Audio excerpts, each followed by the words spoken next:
farzandlar siz bilan bizni vujudimizni davomi. Biz o'lib go'rga borib yotganimizdan keyin bolalar bizga savob jo'natadigan solih inson bo'ladimi yoki boshqa bo'ladimi? Yo padaringga la'nat deb turib bizga la'nat olib beradiganlardan bo'ladimi? Bizga kerak bu narsa. Qaytarib aytamiz.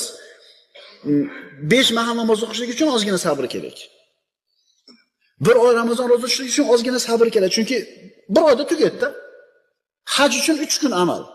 3 kun sabr qilsangiz, ehnomdan chiqasiz, oddiy yuraverasiz. Ammo bola tarbiyasi, birodarlar, juda ham uzoq vaqt talab qiladi. 15 yil, 20 yil ketadi tarbiya qilishlikka bolani. Lekin agar mana shu ishni uddasidan o'tsiz, bilasizmi, mevasi qanaqa shirin bo'ladi. Bola 15 ga kirdi, 20 ga kirdi, bo'ldi, ishdan qutuldingiz, dunyo ishdan. Otam jannatim eshigi, onam jannatim eshigi bo'ladi, men ehtiyot qilishim kerak. Dada siz ishlamay o'tiring, mana men o'zim topib kelib ham yo'lda qilaman dedi. Endi bunaqa